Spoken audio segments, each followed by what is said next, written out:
estaba realizando pruebas con este tubo de Crookes. Cuando estaba realizando pruebas con este tubo, él envuelve el tubo, lo oculta con material opaco. Él tenía dentro de la habitación donde hacían las pruebas un material de platino y cianuro de bario. Su sorpresa fue que cuando él pasaba electricidad en este tubo de Crookes, este platino se encendía, daba una luz, y ahí le llamó la atención. Cuando quitaba la electricidad del tubo, se apagaba la luz, volvía a dar la electricidad y volvía a aparecer la luz. Entonces él se dio cuenta que ahí estaba pasando una radiación que no se podía explicar, pero que una radiación que tenía la capacidad de penetrar elementos opacos, porque él cubría el tubo y a pesar de cubrir el tubo cegaba este efecto. También esta radiación era invisible, porque él no la podía ver, pero como no la conocía, le llamó la radiación incógnita o radiación X, nombre como hasta hoy se le conoce, los rayos X. El 22 de diciembre de 1895, Röntgen decide hacer una prueba en humanos. Él empieza a darse cuenta que esta radiación desconocida tenía una capacidad fotográfica. Entonces él piensa qué va a pasar si yo pongo parte del cuerpo humano adyacente a una placa radiográfica y enciendo este tubo de Crookes y emito estos rayos incógnitas o rayos X. Como él no podía hacer las dos cosas en simultáneo, llama a su esposa y le pide que coloque la mano en esa película. Y él va y enciende el tubo de Crookes durante aproximadamente 15 minutos. Y lo que se va a generar es la primera radiografía. La primera radiografía en la historia de la radiología es la de la mano de su esposa Berta. De hecho, hasta tiene el anillo de matrimonio de la señora. Y es la primera radiografía de la historia. Yo estoy seguro que en ese momento Röntgen no se imaginaba que la radiación en exceso podía dar ciertos daños, porque expuso a su esposa durante 15 minutos y se expuso él mismo de forma constante a esta radiación.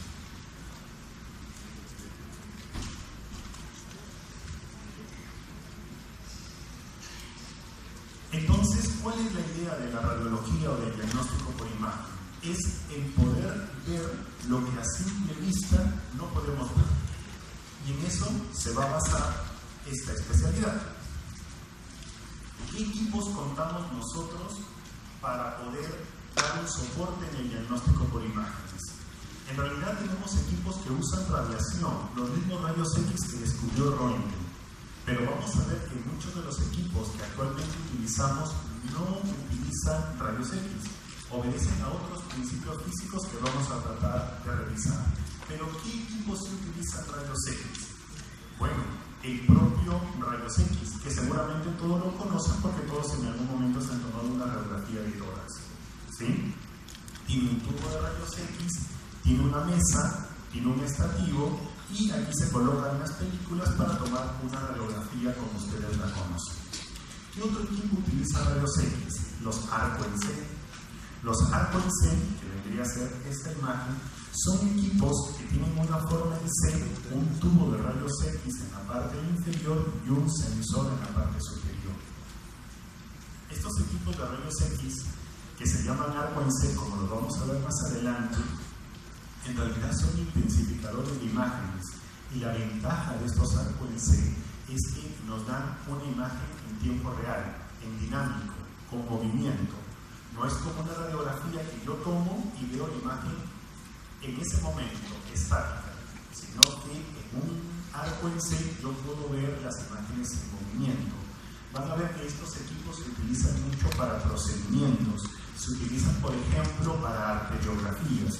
Lo que hacemos es caracterizamos una arteria y en la arteria le inyectamos una sustancia de contraste que es radiopaca y vemos cómo esa sustancia de contraste viaja a través del vaso y podemos ver su calibre, podemos ver si tienen placas, podemos ver evaluaciones de bypass, en fin, una serie de información sobre los vasos. ¿Qué otro equipo utiliza rayos X?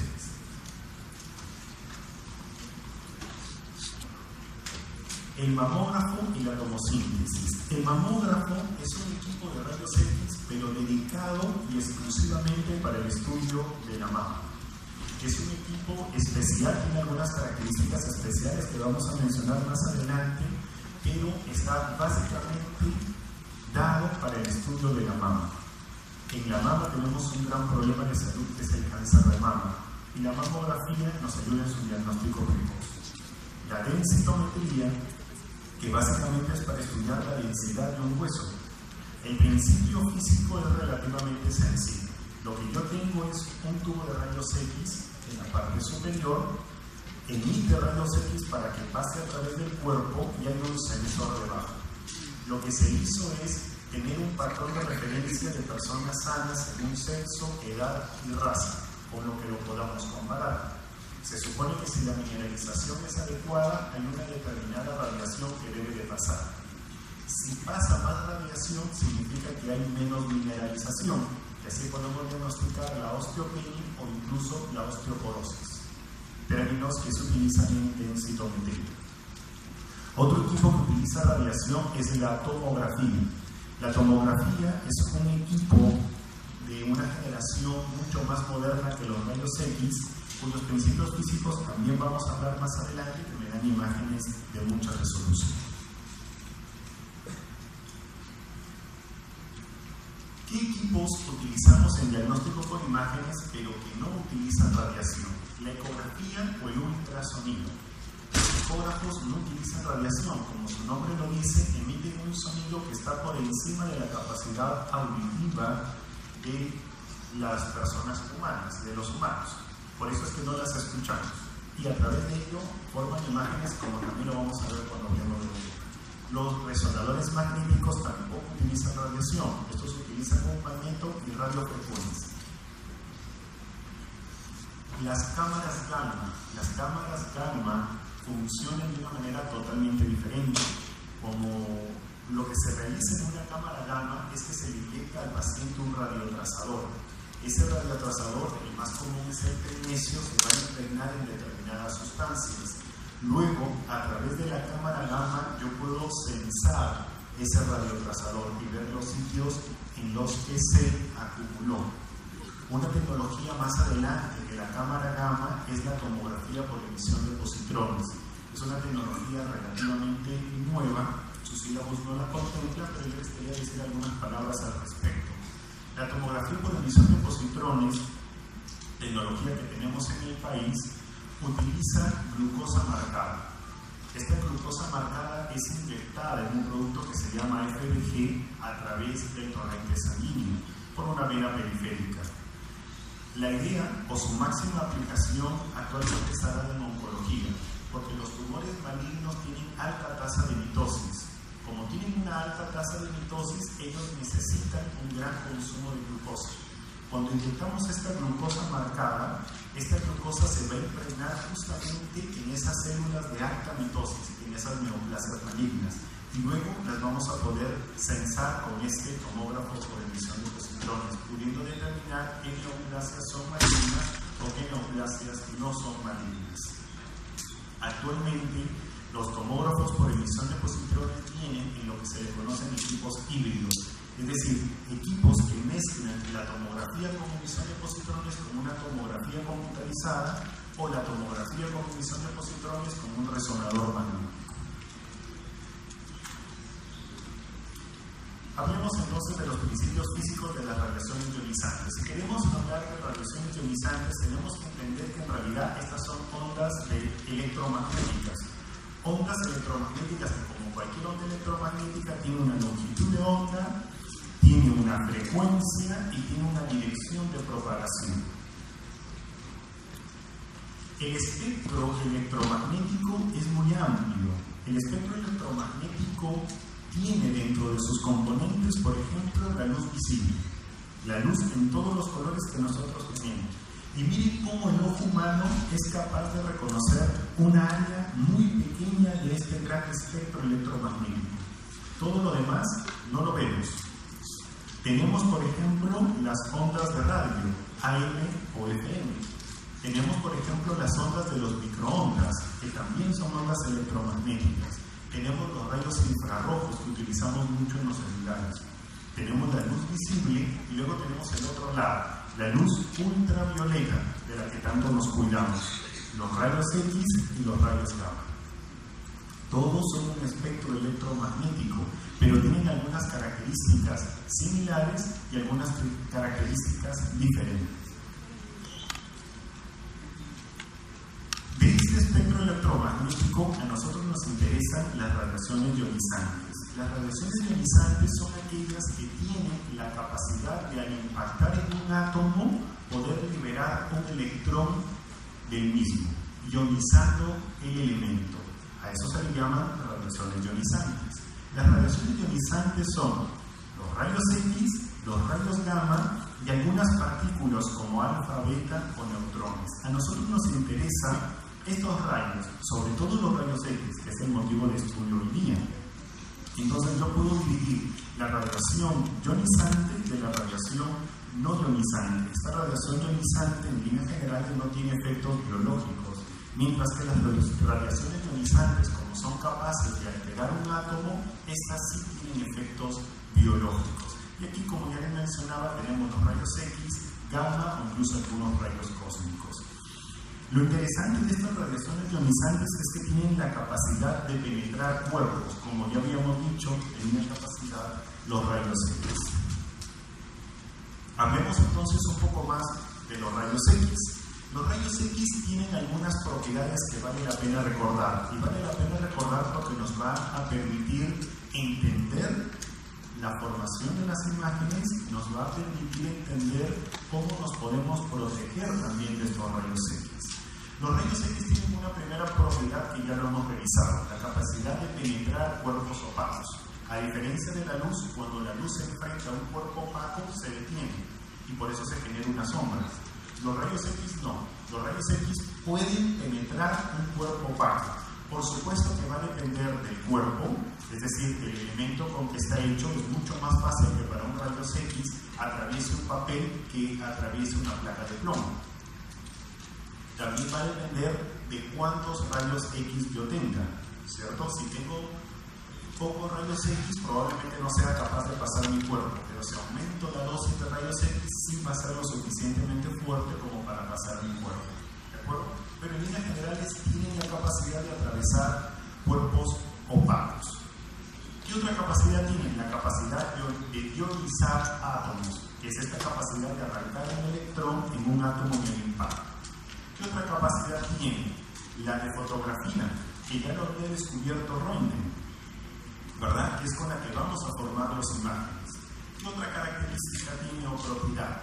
La de fluorescencia y fosforescencia. Esto también lo descubrió Röntgen. ¿Se acuerdan cuando yo les conté que él tenía esta placa que se iluminó cuando tenía rayos X? Bueno, está usando exactamente este principio de fluorescencia y fosforescencia. Y luego vamos a ver que en la actualidad nosotros utilizamos esa propiedad para disminuir la radiación. ¿Qué otra propiedad tiene? La de efectos biológicos, que no es tema de este seminario, pero que en otro lo van a ver, porque hay efectos biológicos que ocasionan los rayos X. Otra característica, que viajan en línea recta. Los rayos X no hacen curva, los rayos X tienen una direccionalidad y es recta, siempre viajan en esa línea, no importa el medio en el que estén. Es decir, yo puedo tener un campo magnético, puedo pasar electricidad, puedo hacer cualquier otra cosa y los rayos X siempre van a viajar de forma directa hasta impactar en un elemento.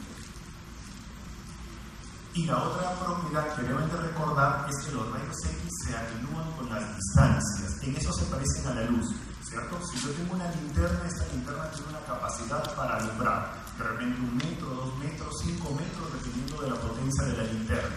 Pero estoy seguro que no van a poder llegar a 100 metros. No va a tener suficiente potencia. Se atenúa la luz conforme pasa la distancia. Con los rayos X sucede exactamente lo mismo.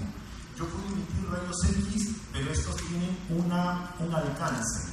Si la distancia aumenta demasiado, los rayos X se desvanecen y ya no llegan hasta ese lugar.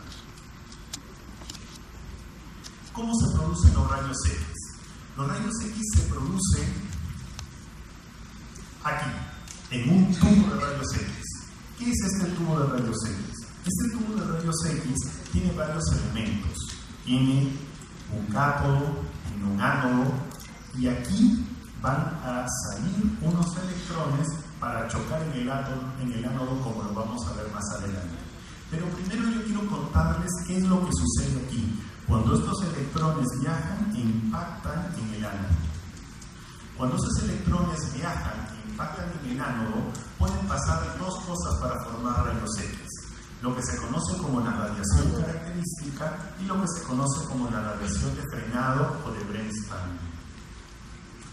Si yo tengo un electrón que va a impactar en un átomo, lo que puede pasar es que ese electrón, que es un proyectil, va a chocar contra un electrón de una capa interna del átomo. Y ese impacto va a producir rayos X. ¿Qué tipo de rayos X? Rayos X característicos. Esos rayos X son solamente el 15% de la producción. Lo que también puede suceder es que ese electrón no impacte con ningún electrón, pero al acercarse al centro tiene una deformación de su trayectoria y un frenado. Y esa alteración de energía también produce una radiación conocida como la radiación de frenado o Bremsstrahlung.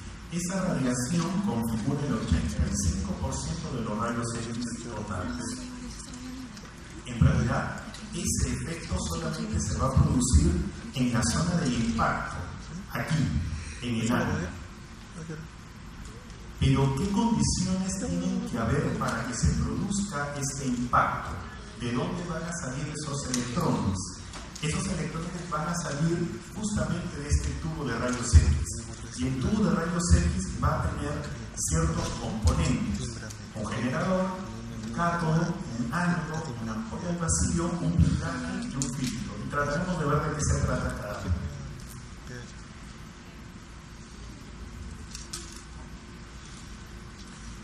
Lo que va a pasar es que aquí en el cátodo hay un filamento. Este filamento es básicamente de tungsteno. Este elemento tiene la propiedad que cuando se calienta libera electrones.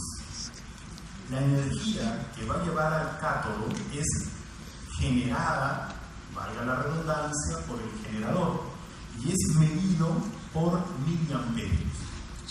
Cuantos más miliamperios yo le ponga al cátodo, más caliente se vuelve, más electrones salen. Lo que va a pasar también es que el generador no solamente va a dar una cantidad de energía en el cátodo, sino que va a generar un diferencial de energía entre el cátodo y el ánodo. ¿Cómo? Lo que le va a dar es una carga negativa al cátodo y le va a dar una carga positiva al ánodo. ¿Con qué fin? Si aquí se van a emitir electrones, los electrones tienen carga negativa, ¿verdad? Si yo tengo una carga negativa, un electrón negativo aquí, y el cátodo también es negativo, lo que va a pasar es que carga negativa con negativa se repele. Y va a ese electrón a tratar de huir del cátodo. No solamente eso, sino que el generador no solamente le dio un polo negativo al cátodo, sino que también le dio un polo positivo al ánodo. Si aquí yo tengo una carga positiva y el electrón le dio una carga negativa, lo que va a pasar es que ese electrón es atraído. Entonces, por un lado, lo botan del cátodo y por el otro lado, lo llaman ánodo. Entonces, él va a viajar desde el cátodo al ánodo para impactar en el ánodo y formar esa radiación característica y esa radiación de frenado de la que veníamos conversando. Algunas cosas a tener en cuenta aquí. Si yo aumento la cantidad de si yo aumento la cantidad de miliamperios, lo que hago es aumentar la cantidad de electrones. Si yo aumento la cantidad de electrones, significa que más electrones impactan en el ánodo. Si más electrones impactan en el ánodo, entonces yo tengo mayor cantidad de rayos X. ¿Solo entienden? ¿Qué va a pasar si yo no modifico los miliamperios? Yo modifico el kilovoltaje. Si yo aumento el kilovoltaje, el diferencial de negativo a positivo es más amplio. Por ende, la velocidad con la que viaja el electrón también es más rápida. Es lógico, ¿verdad? el impacto es más rápido y eso ocasiona que los rayos X que se generen tengan mayor capacidad de penetración, es decir, mayor capacidad de atravesar un cuerpo. Y vamos a ver que luego me van a dar algunas características. El ánodo, que es el sitio donde van a impactar estos electrones, tiene algunas características. La primera es que es inclinado. Y es inclinado, en realidad, por un concepto bastante sencillo. Si este ánodo fuera paralelo al cátodo, ¿para dónde creen que se producirían los rayos X? Exactamente para el mismo sentido, porque yo no quiero eso. Yo quiero que los rayos X se generen hacia abajo, para poderlos sacar del tubo y utilizarlos.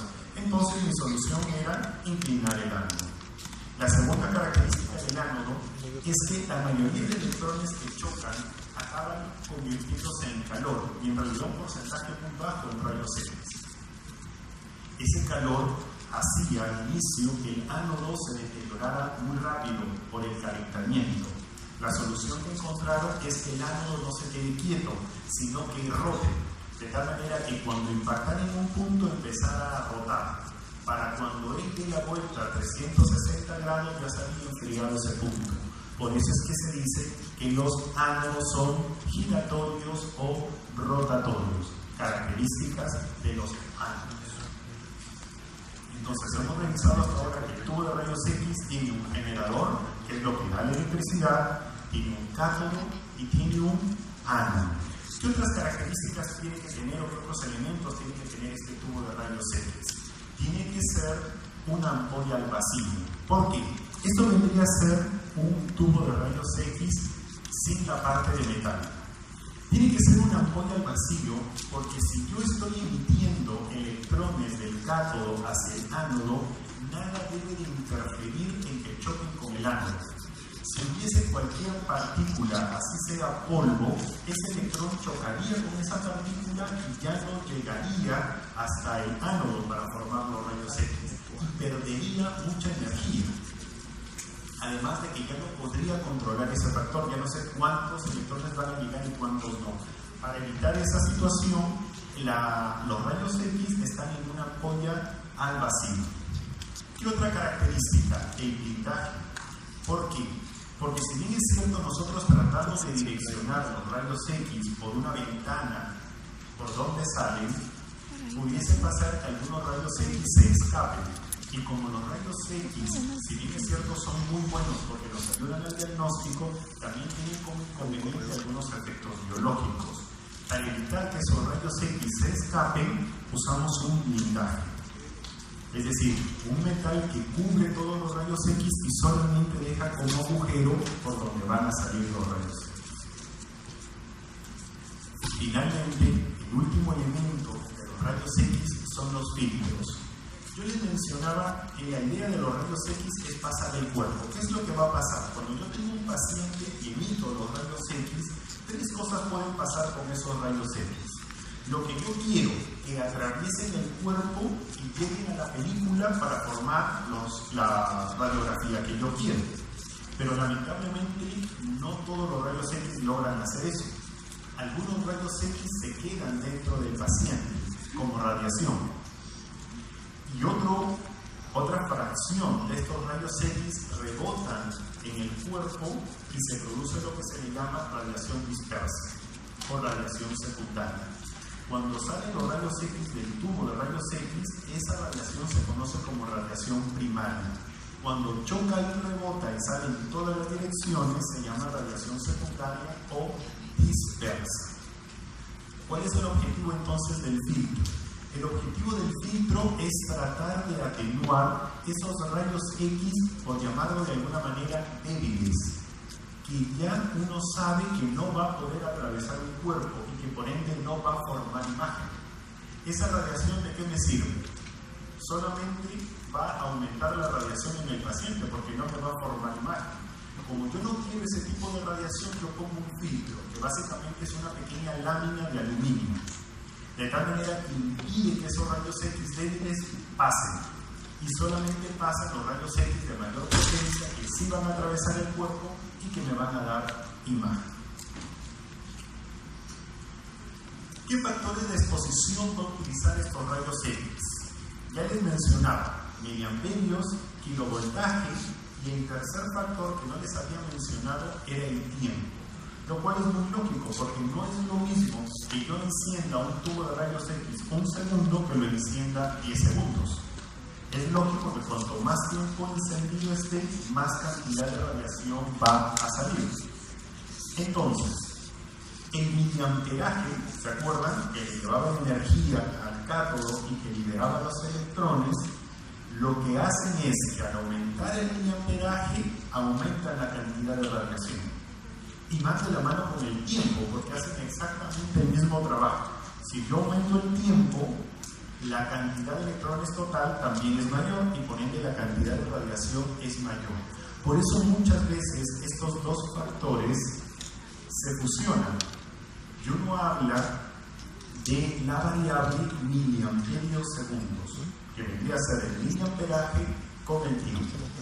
Y esos miliamperios segundos tienen que ver con la cantidad de radiación. Y la cantidad de radiación tiene que ver con una característica de la imagen que se llama el brillo.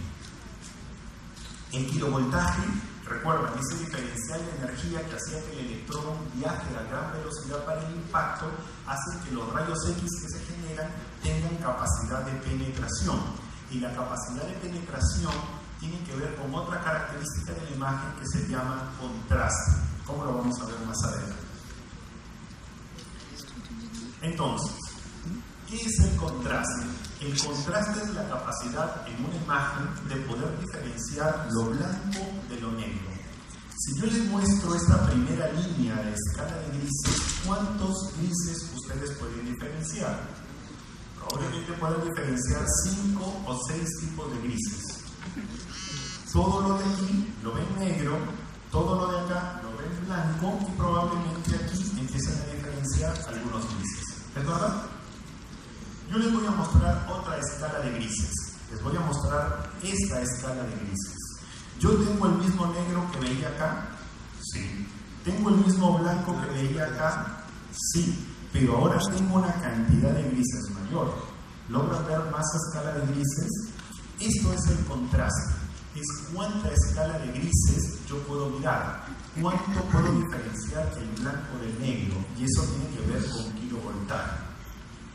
Obviamente a mí me conviene una radiografía que tenga una buena escala de grises, porque si yo tengo una radiografía donde solamente veo dos tonos, el blanco y el negro, no voy a poder diferenciar, ¿cierto? Probablemente el hueso sea igual que el metal y sea igual que un tumor. Y a mí no me sirve eso. A mí me sirve que las densidades o la escala de grises sean diferentes para yo poderlas diferenciar. Entonces eso tiene que ver con el contraste y el contraste tiene que ver con el kilovoltaje. El miliamperaje tiene que ver con el brillo, es decir, con la cantidad de radiación que tiene y lo blanco que es una imagen. Esa vendría a ser una escala de grises con un determinado miliamperaje por segundo. Si yo aumento un poco los miliamperios por segundo, van a darse cuenta que esa imagen que tenía un tono gris, ahora lo tiene menos. Se ve más blanco. Y el siguiente también, y el siguiente también. ¿Cambió la cantidad de escala de grises? No. La cantidad de grises sigue siendo la misma. Lo que varió es qué tan gris era cada uno de esa escala. Entonces, el miliamperaje por segundo, al aumentar la cantidad de radiación, cambia esta característica de la imagen que se llama brillo. ¿Sí? A mi grupo de práctica le ponía como ejemplo una pregunta de examen y les decía, si ustedes están encargados de la radiografía de un paciente y la radiografía salió con demasiado brillo, o sea blanca, ustedes corregirían los factores como subiendo el miliamperaje, bajando el miliamperaje, subiendo el kilovoltaje o bajando el kilovoltaje. ¿Cómo? ¿Qué dicen? ¿Están despiertos los del grupo de práctica? Subiendo el miliamperaje. Porque si está muy blanco, significa que no lo penetraron. Entonces tendrían que pasarle más miliamperaje. ¿Me entienden? ¿No? Estamos en problemas. Ahora, vamos de nuevo. Cuando yo voy a tomar una radiografía, ¿de acuerdo? Yo tengo diferentes elementos que les llamamos radiopacos o radiolúcidos. ¿Sí? Los elementos radiopacos son aquellos que no permiten que los rayos X los traspasen. Y los radiolúcidos son aquellos que sí permiten que los rayos X los traspasen. ¿De acuerdo? Vamos a poner dos ejemplos extremos. El metal. ¿Sería radiopaco o radiolúcido? Radiopaco, porque el metal no va a dejar que los rayos X pasen. Y en el otro extremo, el aire. ¿El aire va a dejar que pasen los rayos X? Entonces sería radiolúcido. ¿Ok? Cuando los rayos X pasan a través del aire a la película, ¿cómo se ve el aire en una película? ¿Blanco o negro? Negro. ¿Cómo? Negro, ¿verdad? Entonces, en una película lo radiolúcido se ve negro, contrariamente a lo que sonaría. Y lo radiopaco, como el metal, ¿cómo se ve? Brillante. Blanco. Entonces, lo radiopaco se ve blanco, lo radiolúcido se ve negro. Si a mí la placa me quedó muy blanca, significa que pudieron pasar el cuerpo o no pudieron pasar el cuerpo con los rayos X. No pudieron pasar. Si no pudieron pasar, ustedes necesitan más radiación o menos radiación. Más radiación. Si necesitan más radiación, ¿van a aumentar el miliamperaje por segundo o a disminuir el miliamperaje por segundo? Ahora sí estamos todos de acuerdo. Sí. La respuesta sería aumentar el miliamperaje. ¿De acuerdo? Estos serían dos ejemplos diferentes. Esto sería una placa con demasiados miliamperios por segundo. Mucha radiación, por eso se ve negra. Y esto sería una placa con muy pocos miliamperios por segundo, entonces se ve blanca. Van a ver cuando estén en los pisos de los hospitales que dicen, esta placa está muy penetrada, está quemada, se dice, no es un término radiológico, pero lo van a escuchar, está quemada, está muy penetrada. El término correcto es sobreexpuesta, o sea, tiene mucha radiación. Si yo tengo una radiografía sobreexpuesta, ¿qué tengo que hacer? Bajar el miliamperaje por segundo. Puede pasar lo contrario, van a decir, esta placa está muy blanca. El término radiológico correcto es que está subexpuesta, está muy blanca. ¿Cuál es la solución? Aumentar el miliamperaje por segundo. El contraste no tiene que ver tanto con el hecho de si está muy blanca o si está muy negra, sino tiene que ver con el hecho de si yo puedo diferenciar la escala de grises. Miren, por ejemplo, dos radiografías del mismo paciente con contrastes diferentes. ¿Notan la diferencia? Acá yo no logro diferenciar con exactitud, por ejemplo, la columna de aire, las partes blandas o las estructuras óseas. ¿Esta radiografía se ve mejor? Sí. Esta radiografía tiene un mejor contraste. Aquí no varíe ni el miliamperaje ni el tiempo. Aquí, ¿quién varíe? El kilovoltaje. ¿Sí? Entonces yo les puedo poner en el examen una radiografía toda ploma y puedo poner una radiografía con adecuado contraste y les preguntaré qué es lo que hicimos. Subir el kilovoltaje, bajar el kilovoltaje, subir el miliamperaje o bajar el miliamperaje. Está muy sencillo, ¿no? Sigamos. Esto hace que en una radiografía yo tenga densidades ya establecidas, densidades conocidas, densidades que vienen desde las más bajas, desde la muy negra, desde la muy radiolúcida, como el aire, va subiendo a la grasa, va subiendo al tejido de partes blandas o agua, va subiendo al hueso y finalmente el metal. donde el metal es blanco, radio opaco, el aire es negro, radio lúcido, y las otras densidades están en medio. Vamos a tratar de ver en esta radiografía. Por ejemplo, esto sería densidad aire. No se logra muy bien aquí ver la densidad grasa, pero esto sería, por ejemplo, la densidad de partes blandas. Esta sería la densidad hueso y esto sería la densidad metal. Esto es un metal que ponemos siempre al lado derecho del paciente. Por protocolo, siempre la marca debe ir del lado derecho para saber cuál es el lado derecho. Si yo no les pongo la marca, ¿cómo saben qué lado es derecho? ¿Cómo colocan la película? Entonces, la película siempre se marca del lado derecho. Ustedes saben que ese es el lado derecho del paciente. ¿Sí? Y se hace con una letra de metal. En este caso es una R. ¿Sí? Ya hablamos de cómo se producen los rayos X. Pero, si bien es cierto, los rayos X pueden atravesar el cuerpo, ¿cómo es que finalmente yo llego a ver una radiografía? Yo llego a ver una radiografía gracias a las películas. ¿Qué es una película? La película, en realidad, es una placa de plástico, básicamente de poliéster, pero que tiene encima de ella una emulsión de halogenuros de plata. Pueden ser varios halogenuros de plata, pero recuerden que el halogenuro de plata más utilizado y el más abundante es el bromuro de plata. Este bromuro de plata tiene la capacidad de reaccionar fotográficamente con los rayos X. Funciona como si fuera una fotografía de las fotografías antiguas, antes de tener estas fotografías digitales.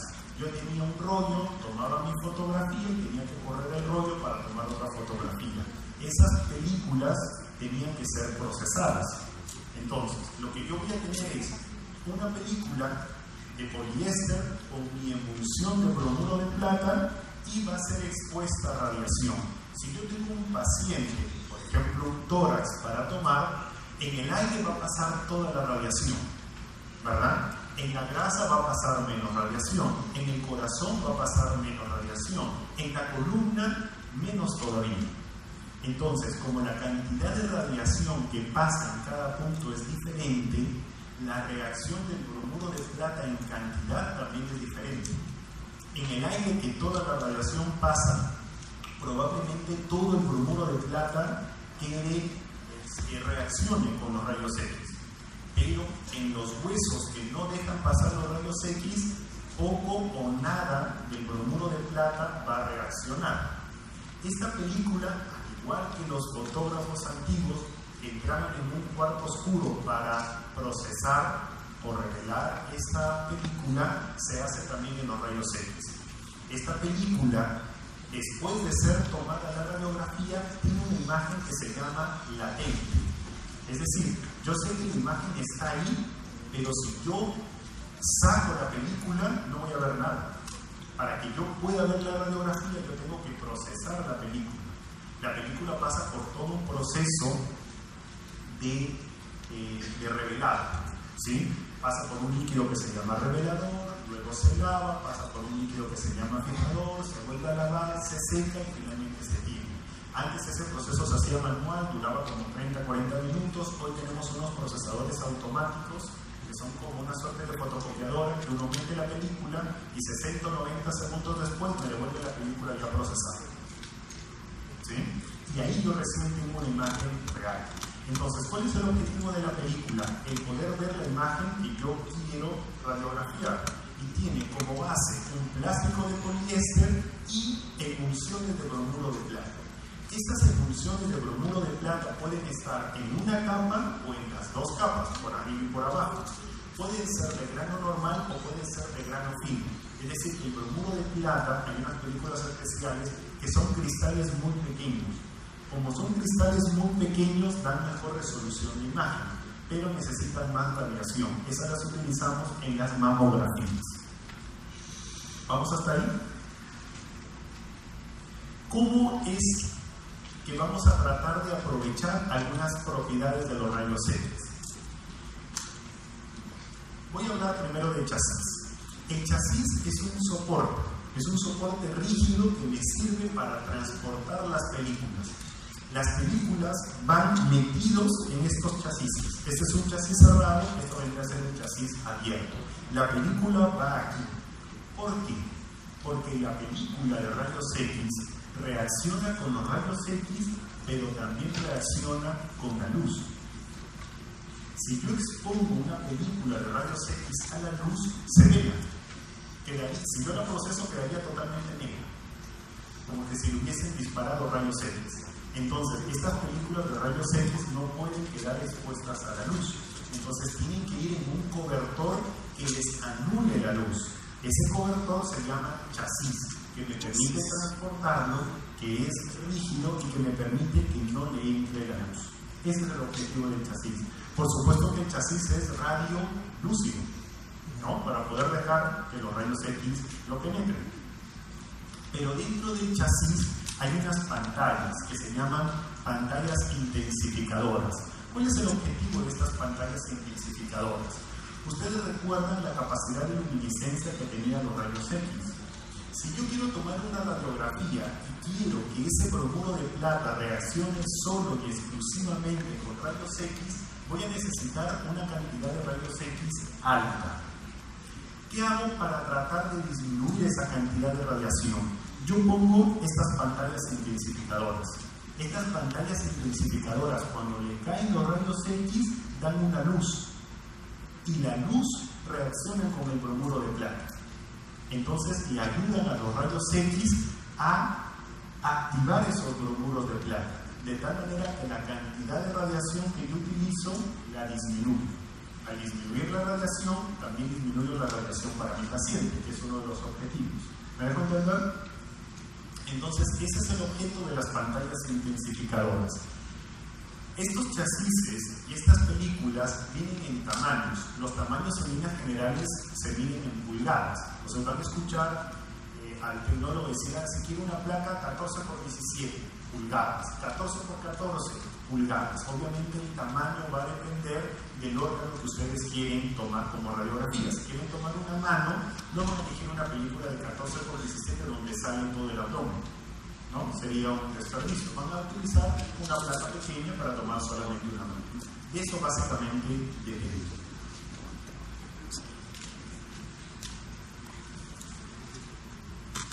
Y les comentaba que cuando la radiación impacta en el cuerpo, se genera radiación dispersa.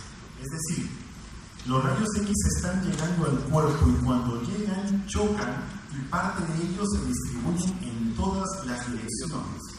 El inconveniente de que se distribuyan en todas las direcciones es que parte de esta radiación dispersa rebota y no llega a la película, pero parte sí. Y llegan en una dirección que no era la original, por ende distorsiona la película. Para evitar que esa radiación dispersa llegue a la película, se utiliza la parrilla antidifusora o PUC. ¿Qué es esto? Es una lámina de plomo de forma perpendicular, como le están viendo aquí. De tal manera que permite que solamente ingresen los rayos X de forma directa. Cuando se genera radiación secundaria que viene de forma oblicua, estas barras de plomo la detienen y no permiten que llegue a la película, y eso mejora la calidad de la imagen. Por supuesto que que el Buki no se queda quieto, sino que cuando yo tomo la radiación, él hace movimientos zigzagueantes para no dejar huella, sino que nada puede enrejar la película. Como se mueve, no se ve. Y aquí les muestro una radiografía con Buki y una radiografía sin Buki. ¿Cuál les gusta más? La que tiene Buki, ¿verdad? Se notan mucho más los detalles. El inconveniente es que necesita un poquito más de radiación. ¿Sí? La radiología digital, que es en realidad lo que estamos ahora. Hemos revisado cómo se forman los rayos X, cómo pasan el cuerpo, cómo llegan a la película, se forma una imagen. Lo que hicimos es reemplazar la película. Dejamos el tubo de rayos X básicamente idéntico, pero esta vez, en vez de poner una película para que se forme la imagen, pusimos este dispositivo que se llama Flat Panel. Este dispositivo de Flat Panel no es otra cosa que una serie de sensores, muchos y pequeños sensores. De tal manera que en vez de tener bromuro de plata que reaccione con los rayos X, yo tengo un detector que me dice cuántos rayos X llegaron. Si llegó mucho, si llegó poco. Si no llegó nada, ¿qué color le pone? Negro. ¿Sí? Blanco. Porque es radiopaco. Si llegaron todos los rayos X, ¿qué color le pone? Negro. Y hace una escala de grises, dependiendo de la cantidad de radiación que llega. ¿Sí? Y eso me lo muestra en una imagen digital. Esta vez ya no sale en una película, sale en una pantalla de televisión de forma digital. ¿Cuál es la ventaja? Que teniendo yo una imagen de forma digital, así como ustedes tienen en los celulares cuando toman una fotografía, la pueden recortar, le pueden aumentar el brillo, disminuírselo, aumentar el contraste o bajarlo. Entonces puedo corregir un poco estos factores. Cuando uno tiene un equipo de rayos X normal y toma la radiografía, la imagen salió así. Si la imagen salió blanca y necesitaba mayor energía, mayor miliamperios por segundo, yo tengo que repetir la radiografía y exponer a mi paciente otra vez a radiación. En una imagen digital a mí me permite arreglar un poco la imagen. Por supuesto que hay límites, ¿no? Si la imagen está demasiado mal, eso no lo va a arreglar nadie, hay que tomarlo bien. ¿Sí? Entonces, esa es la radiología digital. Es simplemente reemplazar esas películas por estos sensores de rayos X. ¿Qué es la fluoroscopía y el intensificador de imágenes? La fluoroscopía o intensificador de imágenes, a ver, como fluoroscopía, en realidad como tal es algo que está en desuso. Se hacía hace cantidad de años, que felizmente yo no vi. Pero la idea era poner un tubo de rayos X detrás del paciente para que lo atravesaran y aquí poner una pantalla que tenga la capacidad de luminiscencia, de tal manera que brillara y yo pudiese ver al paciente. Pero la cantidad de radiación que se le daba al paciente y la cantidad de radiación que recibía el observador era espeluznante y se dejó de utilizar. ¿Por qué? Porque se inventaron lo que se conocen como intensificadores de imágenes. Los intensificadores de imágenes, que se crean en 1953, lo que hacen es que cuando los rayos X llegan a una pantalla fluorescente que va a emitir unos electrones. Esos electrones son concentrados por un aparato que se llama fotocátodo, que no pretendo que ustedes lo entiendan, pero que lo que hacen es concentrar los electrones en un punto más pequeño para volverlos a pasar por una pantalla fluorescente y dar una imagen digital. ¿Qué gané con eso? Gané poder seguir viendo una radiografía en tiempo real en movimiento, con mejor calidad de imagen y con menor cantidad de radiación. Recuerden que yo les mencionaba un ejemplo, el arco en C como un intensificador de imagen. Bueno, se debe exactamente a este principio. Y ahí lo tienen. Esto vendría a ser un arco en C. Y esto vendrían a ser, por ejemplo, imágenes del arco en C, que son, como yo les digo, en movimiento. Los mamógrafos. Ya les adelantaba que los mamógrafos son equipos de rayos X especiales, básicamente o exclusivamente para mama. El filamento ya no es de tungsteno, es de molibdeno rodio y tiene algunas características. Bueno, está diseñado básicamente para tratar de obtener imágenes de muy buena resolución y para eso uno de los importantes componentes del mamógrafo es el compresor, que es esta paleta. Se coloca la mama de la mujer por encima de la película de este soporte y este compresor desciende para comprimir la mama. ¿Esto con qué objetivo? Básicamente dos, hasta tres, pero básicamente dos. Uno es porque si yo tengo un volumen alto de tejido que pasar, voy a necesitar más radiación que si yo tengo un volumen menor, ¿verdad? Si yo comprimo la mama, el volumen es menor y por ende la cantidad de radiación a utilizar es menor, y eso es bueno. Lo otro es por la superposición de imágenes. Cuando yo tengo un tejido que es alto y aparece una imagen en la radiografía, yo no sé en qué parte del tejido está, si está en la superficie de la piel o si está profundo. ¿Me entienden?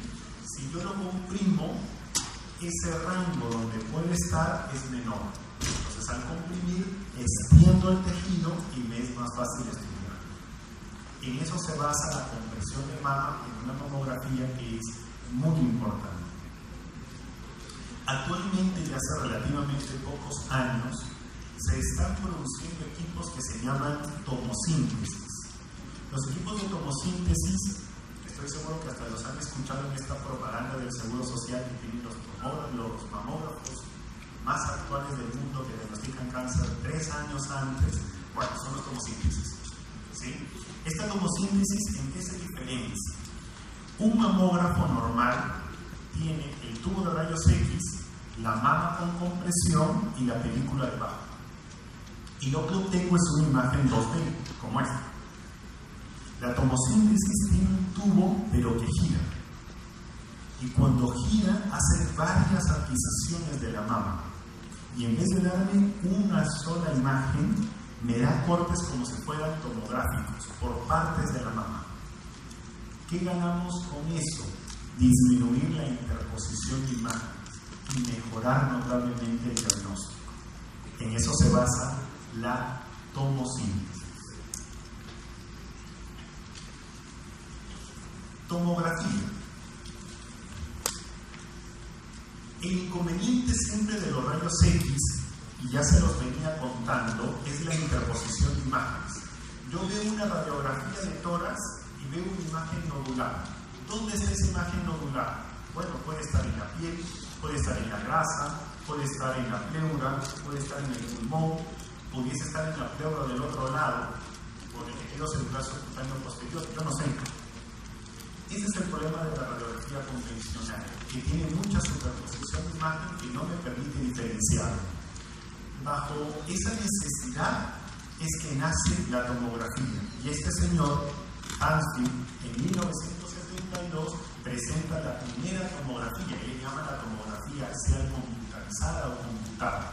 Actualmente preferimos simplemente el término de TC, tomografía computarizada. Porque si bien es cierto, las adquisiciones son en plano axial, conocen los planos, ¿cierto? Estos vendrían a ser planos axiales, estos vendrían a ser planos sagitales y estos vendrían a ser planos coronales. La tomografía adquiere siempre en plano axial. La diferencia es que con este primer tomógrafo que hace Hansfield solamente podía haber planos axiales. Con los tomógrafos que tenemos actualmente, la adquisición es axial, pero yo puedo reconstruir imágenes en plano coronal, sagital, volumétrica. Entonces ya no es justo llamarle solamente axial porque tengo otra información. Un equipo de tomografía básicamente consta del gantry, que vendría a ser esto. Aquí en el gantry está el tubo de rayos X y unos sensores de los que vamos a hablar. Tiene una mesa por donde entra el paciente y tiene una consola de mando, ¿sí? Donde está el tecnólogo para adquirir las imágenes. Los equipos de tomografía han evolucionado con el tiempo, ¿sí? Tienen desde equipos de tomografía convencionales que hay 4 generaciones y que personalmente yo encuentro de muy poca utilidad que ustedes lo sepan, así que simplemente les pongo el gráfico. Lo cierto es que la tomografía convencional tenía como inconveniente principal que cuando el equipo daba vuelta al cuerpo y llegaba hasta aquí, literalmente los alambres se enredaban.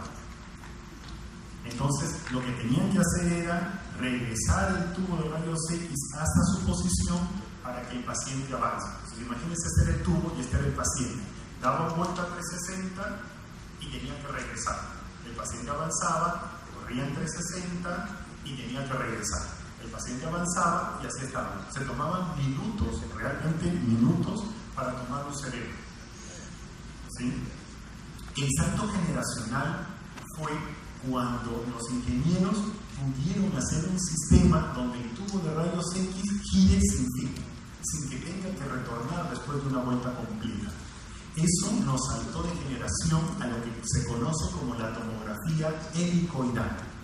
La tomografía helicoidal permite que yo gire el tubo de rayos X sin fin e ingrese el paciente de forma simultánea, formándose una hélice. Esta información del tubo de rayos X que es captada por estos sensores de radiación me dan información valiosa. ¿Por qué? Antes en una radiografía yo solo tenía el tubo de rayos X y la placa o el sensor, ¿cierto?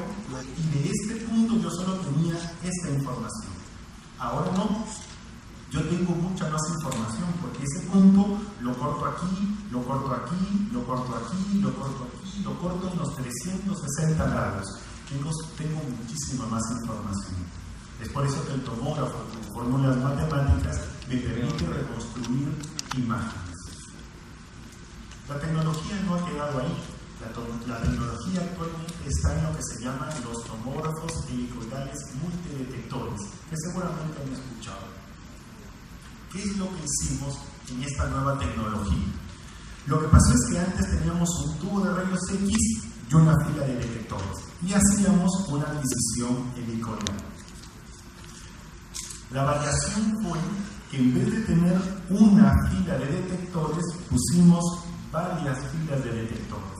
Y eso me dio dos ventajas importantes. La primera, imagínense que yo tenga aquí un grosor de corte de 2 milímetros. ¿Sí? Si yo tenía que cortar 2 milímetros y el siguiente corte hacerlo en 2 milímetros y el siguiente corte hacerlo en 2 milímetros, ¿cuánto tiempo me tomaría, por ejemplo, barrer mi tórax? Si yo tengo varias filas de detectores, imaginémonos que sean 10 para hablar números redondos, y cada fila de detectores tiene 2 milímetros, ¿cuánto avanzaría por vuelta? 20 milímetros. Entonces necesito menos vueltas para barrer la misma área. Eso hace que el tomógrafo sea más rápido. A eso se le llama que mejoramos la resolución temporal, porque fue más rápido. Me preguntarán, doctor, ¿y para qué me sirve que el tomógrafo sea rápido? Sí, me sirve, porque si yo voy a tomar un tórax, el tórax tiene que estar quieto mientras dure la adquisición. Y eso tiene que ser con el apnea. Y claro, si ustedes son pacientes jóvenes y sanos, seguramente van a poder hacer apneas de 20 segundos o 30 segundos sin ningún problema.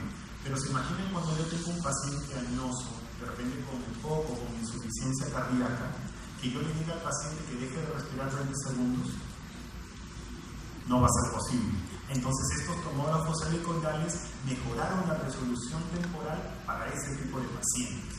Pero no solamente mejoraron la resolución temporal, sino que permitieron que en los tomógrafos helicoidales nosotros trabajábamos con grosores de cortes de 10 milímetros y le llamábamos finos cuando hacíamos 5 milímetros. En estos tomógrafos helicoidales las bandas son tan pequeñas que los tomógrafos son capaces de hacer cortes por debajo de 1 milímetro. Imagínense. Si ya con 1 milímetro, ¿tienen idea de cuántas imágenes yo tenía del tórax? Significa que tendría que tener una imagen por debajo de 1 milímetro para no verlo. Entonces la resolución espacial también mejoró. Esta tecnología helicoidal multidetector nos mejoró la resolución temporal y la resolución espacial. Yo aquí les traigo una imagen. Esta tomografía de cerebro es la primera tomografía de cerebro que hizo Hansen. Y estaba bastante bien para la época. Esta es una reconstrucción que le llamamos volume rendering con un tomógrafo actual. hemos avanzado bastante en la tecnología, ¿verdad? Y en la capacidad de hacer diagnóstico. Miren las reconstrucciones que podemos hacer en los tomógrafos. Entonces, hemos avanzado mucho en la capacidad de hacer diagnóstico. El inconveniente de la tomografía, antes de que queden encantados con ella, es la cantidad de radiación que da. Y eso sí es más que vale la pena recordarlo. Para que tengan una idea, una tomografía de tórax equivale más o menos a 200 radiografías de tórax en cantidad de radiación. Se ve muy bonita, pero tiene un precio, la radiación. No quiere decir, doctor, entonces no vamos a utilizar tomografía porque es malo. No, la cantidad de radiación sigue siendo baja, pero amerita que los médicos tengamos un uso racional del mismo y que no emitamos solicitudes de forma innecesaria. Como yo tengo una imagen, que dicho sea paso también es digital, esta imagen digital va a estar formada por una cuadrícula, donde cada punto se llama píxel. Este píxel tiene una escala de grises, que en honor al inventor de la tomografía se le puso escala de Hansfield. Esta escala de Hansfield va desde -1000 hasta más 1000 unidades de Hansfield. Eso significa que aquí más o menos hay 2001 escala de grises. ¿Ustedes creen que el ojo humano sea capaz de diferenciar 2000 tonos de grises? Definitivamente no. Ni siquiera la mitad, ni la quinta, ni siquiera sabe. Entonces echamos manos a los sistemas computarizados. Y el sistema computarizado, yo le señalo un punto y él me dice exactamente cuántas unidades hay. Yo tengo un cálculo en el riñón, le pongo el cursor ahí y me dice tiene 1100 unidades antes. Eso significa qué tan cálcico es. ¿Saben que nosotros le podemos decir al neurólogo qué tanta chance de litotripsia tendría un cálculo? Porque los cálculos que tienen más de 1000 unidades Hansfield son muy duros de romper de forma extracorpórea. Entonces ya no solamente le podemos decir que tiene un cálculo en el riñón, sino que le podemos tratar de predecir cómo le va a ir en la litotripsia y si vale la pena llevarlo o no a la litotripsia, gracias a estas unidades. Entonces hay tejidos con unidades conocidas. En el centro, en el cero, está el agua. Pero el agua, para que tenga cero, es agua químicamente pura, es agua pura. Si yo tengo BIM, si tengo líquidos cefalorraquídeos, si tengo un absceso que es líquido, no es agua pura, no va a tener cero. Se acerca como líquido desde -20 hasta más 20 unidades Hansfield. La escala va más allá. En el extremo de más 1000 yo voy a tener el metal, le sigue el hueso, le sigue las partes blandas, le sigue el agua, le sigue el tejido graso y finalmente el pulmón y el aire. ¿Se dan cuenta cómo sigue el mismo sentido de atenuación de las densidades de los rayos X? ¿Se acuerdan las 5 densidades de rayos X? Metal, hueso, partes blandas, grasa y aire. Están en ese mismo orden. Metal, hueso, partes blandas, agua, grasa y aire. Porque son los mismos rayos X los que lo proporcionan. La diferencia es que mientras en una radiografía yo solamente puedo confiar en mi vista, en una tomografía yo le puedo pedir a la computadora que me diga exactamente cuánto es esa unidad Hansfield. Y el equipo me puede decir que tiene 600 unidades Hansfield. El hueso. Tiene 100 unidades Hansfield. Debe ser partes blandas o sangre. Tiene 10 unidades Hansfield. Es líquido. Tiene -100 unidades Hansfield. Es grasa. Y me ayuda a saber qué tipo de tejido yo estoy visualizando. La ecografía o ultrasonografía se basa básicamente en este principio de los ecos, el hecho de emitir un eco que rebote y yo lo vuelva a censar, porque me permite calcular la distancia y la forma donde impactó. Obviamente esto no es un invento del hombre, esto ya viene de los animales como los murciélagos. Ha sido explotado en el hombre, por ejemplo, para explorar cuando el Titanic se hundió. Fue utilizado en la Segunda Guerra Mundial para detectar los submarinos. Pero algunos años después, el doctor Douglas Howley aplicó esta tecnología a la medicina. Básicamente utiliza un sonido que no es audible para nosotros, está por encima de la frecuencia de audición y me da imágenes en modo M, que es un modo lineal que poco se utiliza, en modo B, como seguramente ustedes han visto, hay un modo Doppler que lo que hace es estudiar estructuras en movimiento. Lo usamos mucho para estudiar vasos. Hay también un modo Doppler espectral, que es básicamente una gráfica que es el flujo. Y el modo 4D, que es un modo tridimensional, y le llaman 4D porque la cuarta dimensión es el tiempo real. Por eso le llaman ecografía 4D. 4D sí es en 3D. Los equipos de ecógrafo son básicamente una consola donde está la computadora para procesar la información, una pantalla para visualizar y obviamente botones para controlarlo. Pero una de las partes muy importantes del ecógrafo son estos, los transductores. Los transductores son los encargados de emitir ese ultrasonido y de recepcionar el rebote para que la computadora los procese. En este equipo no utilizamos rayos X. Los transductores se dividen según la forma. Los más comunes son endocavitarios, que los usamos para ecografías transvaginales y transrectales. Los transductores convexos, que los usamos básicamente para abdomen. Y los transductores lineales, que los usamos básicamente para músculo esquelético y para estructuras vasculares. Obviamente la forma tiene que ver con los órganos que vamos a estudiar, pero hay otra variable importante en los transductores que ustedes deben de recordar, y son la frecuencia, los megahertz. Van a ver que cada transductor especifica cuántos megahertz utiliza. Cuantos más megahertz, mejor es la resolución de la imagen. El problema es que tiene como inconveniente que el sonido no logra profundizar mucho. Por ejemplo, yo tengo un transductor lineal de 15 MHz. Es muy bueno para ver partes blancas superficiales, pero si yo pongo ese transductor de 15 MHz en el abdomen, no voy a poder ver el hígado y menos el páncreas. Yo necesito usar un transductor de 3.5 MHz. Menos megahertz, menos resolución de imagen, pero más capacidad de penetración. Es así como nosotros elegimos qué transductor utilizar para hacer una ecografía.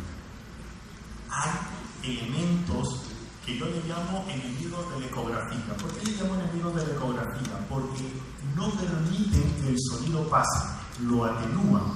Y esos son el aire y el hueso.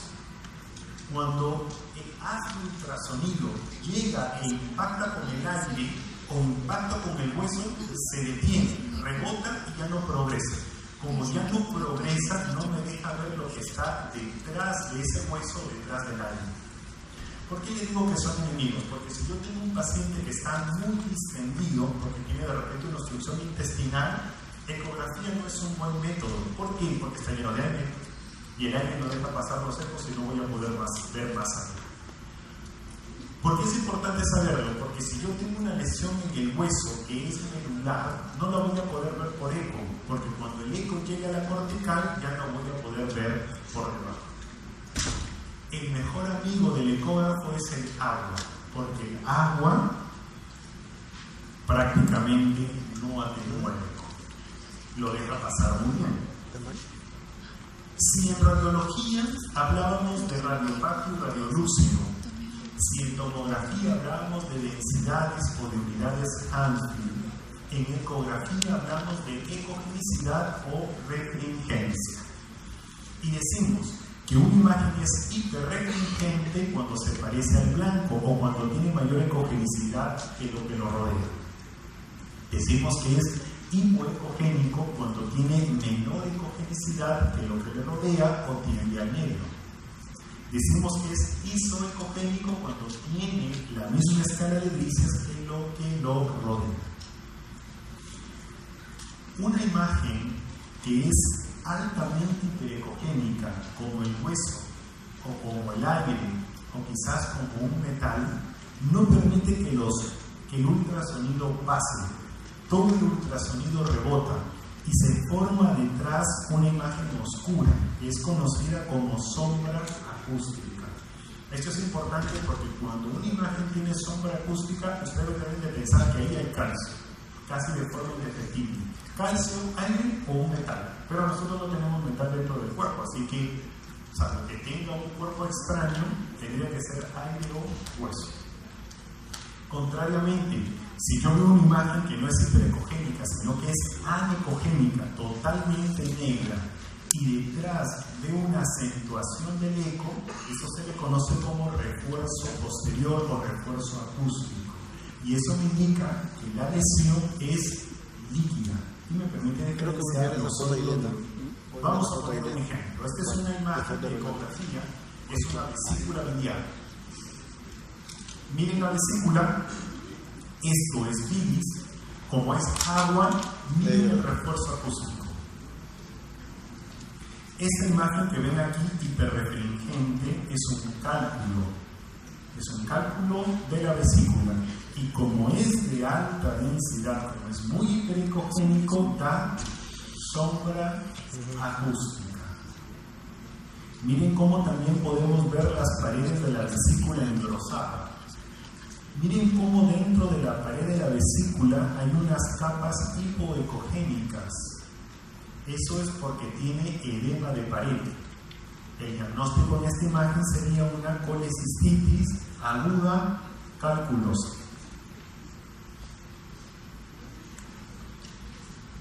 La resonancia magnética. La resonancia magnética se debe a principios físicos totalmente diferentes. No se parece a nada de lo que hemos conversado. Ellos van a utilizar los iones o los átomos de hidrógeno. Estos átomos de hidrógeno tienen una peculiaridad, y es que tienen un spin que giran sobre su eje y tienen una polaridad positiva y negativa. ¿Por qué usamos los protones o los hidrógenos? Porque es el elemento más abundante en el cuerpo. También porque tienen esta capacidad que yo les digo, de girar sobre su propio eje como si fueran un spin. Nosotros en nuestro cuerpo tenemos millones de átomos de hidrógeno. Todos están en un spin, pero ese spin está en cualquier sentido. Para arriba, para abajo, para la pared, para el ecran, para cualquier sentido, en total desorden. El resonador básicamente es un gran imán, es un electroimán. ¿Qué tan fuerte es el imán?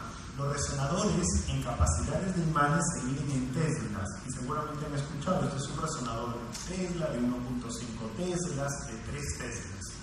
Un tesla equivale más o menos a 20.000 veces el poder de atracción del globo terráqueo. ¿Cómo se va a interpretar eso?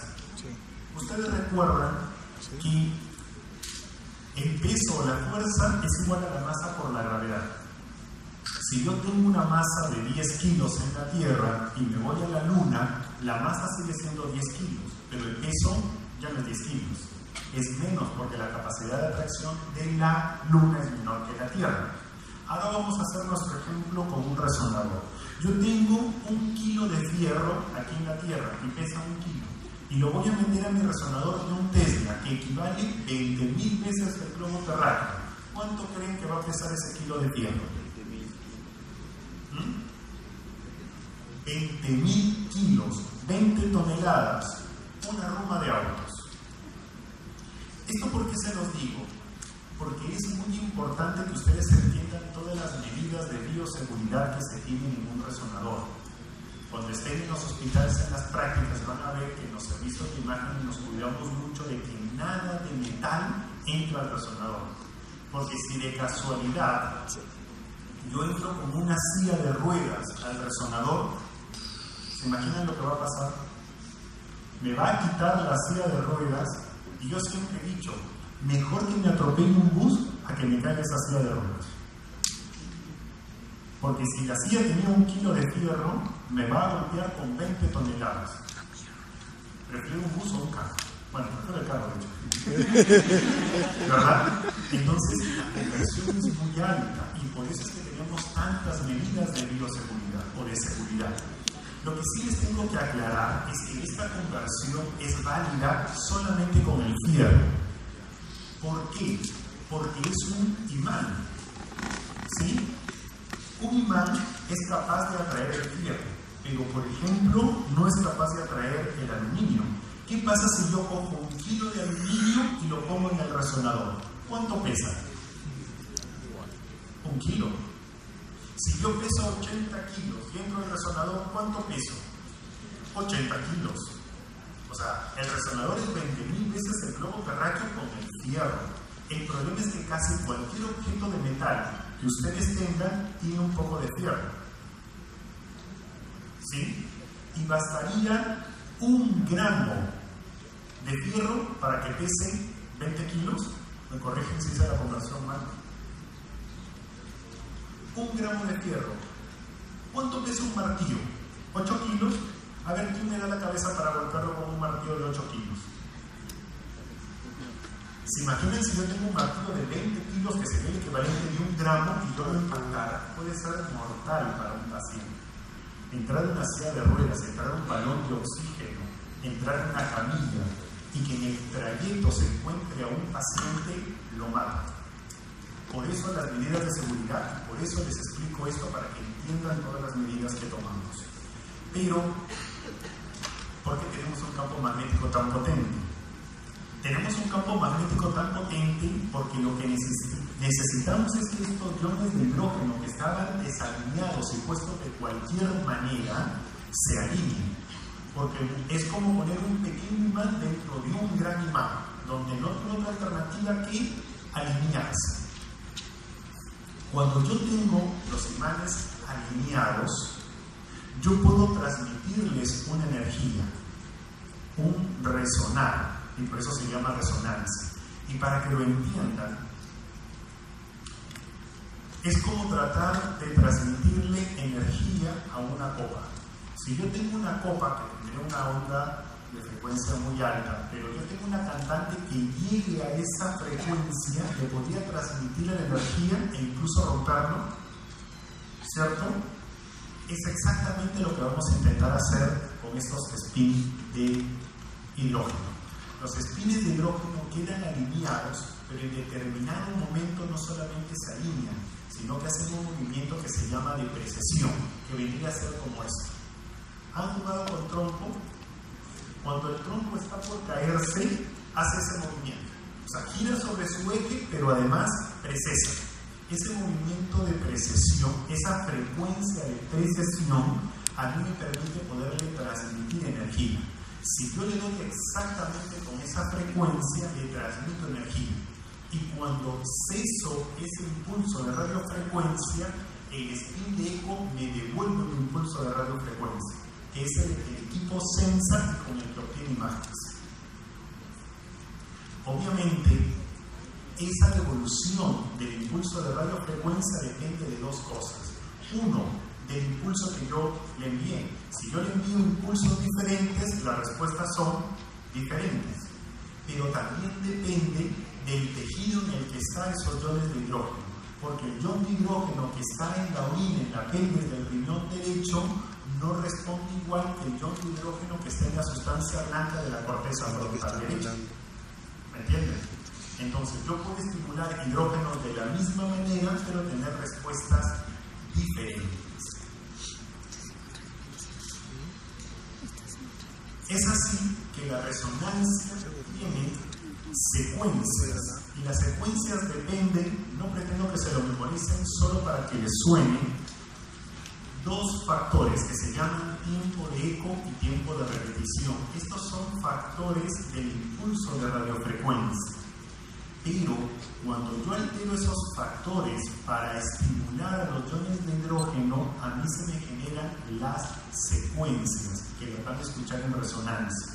Esta es una secuencia de 1, esta es una secuencia de 2, esta es una secuencia de densidad protónica. ¿A qué se refiere? A que el estímulo de radiofrecuencia tiene determinadas características que no pretendo que ustedes entiendan, pero simplemente que las tienen. Pero sí, estas imágenes o estas potenciaciones de imágenes hacen que los tejidos respondan diferente. Y el ejemplo para entenderlo es el agua. Si yo tengo una imagen potenciada en T1, el agua es de baja señal. El término en resonancia es señal. Es hipointensa o de baja señal. Si yo tengo una imagen que es potenciada en T2, el agua es de alta señal o hiperintensa. Eso a mí me permite diferenciar las secuencias, porque si yo tengo un abdomen, voy a buscar, por ejemplo, líquido cefalorraquídeo en la columna, voy a buscar líquido intestinal, voy a buscar líquido en la vesícula biliar. Si lo veo blanco, hiperintenso, es una secuencia potenciada en T2. Si la veo negra, hipointensa, es una secuencia potenciada en T1. El tercer tipo de potenciación es una secuencia de densidad protónica, que se parece a un T2, pero que no es un T2. Simplemente se parece. El agua aquí también viene. La grasa viene en todas las potenciaciones, el calcio no viene en ninguna potenciación. Por supuesto que el tema de secuencias es mucho más complicado, pero mi objetivo es que al menos recuerden y reconozcan en las prácticas que hay tres tipos de secuencias: T1, T2 y densidad protónica. Los resonadores se pueden dividir en resonadores abiertos o cerrados y se pueden dividir según el campo magnético en resonadores de bajo campo, resonadores de campo intermedio y resonadores de alto campo. Cuanto más alto sea el campo, en líneas generales, mejor es la calidad de la imagen. Y la diferencia entre abierto y cerrado es que quizás la ventaja del abierto es que lo tolera mejor un paciente que es claustrofóbico. Nosotros tenemos pacientes que los entramos a un resonador cerrado y se salen como gusanos. Empiezan a gritar y dicen que aquí me sacan, me sacan, me sacan. Sí, porque son claustrofóbicos. Un resonador abierto, algunos se sonríen, creo que porque son claustrofóbicos. Un resonador abierto puede hacer a la paciente el examen mucho más tolerable. El inconveniente es que los resonadores abiertos no son de alto teslaje. Todos los resonadores abiertos son de bajo teslaje. Si yo tengo un paciente claustrofóbico y necesito hacer un resonador en alto campo magnético, el anestesiólogo lo tiene que dormir. ¿Sí? Lo seda, lo duerme, lo mete sin que se dé cuenta y lo despierta cuando está afuera. No pasa nada. Así como los ecógrafos tienen los transductores para emitir y recibir el ultrasonido, los resonadores tienen bobinas, las que emiten y recepcionan las ondas de radiofrecuencia.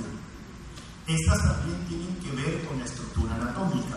Por ejemplo, esta es una bobina de hombro. ¿Se dan cuenta que es como una hombrera? Esta es una bobina de rodilla, porque va a envolver la rodilla. Esta es una bobina que se llama flexible, que es de múltiples usos.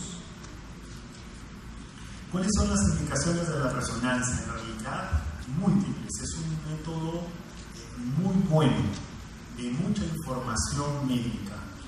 Por ejemplo, vemos resonancia de cerebro, vemos angioresonancia. Miren un conducto auditivo interno por resonancia. Llegamos a esas resoluciones sin ningún problema. Miren los conductos uniseculares, la cóclea, el utrículo y el sáculo. Miren los pares craneales, séptimo y octavo. ¿Sí? Estudios de perfusión para ver cuánta sangre le llega al cerebro, o estudios de los tractos cerebrales. Esto se llama tractografía. Tenemos también utilidad en la resonancia, por ejemplo, en estudios de columna, en estudios fetales, en colangioresonancia, en estudios de útero, ovarios, próstata, articulaciones. En realidad es múltiple sus aplicaciones.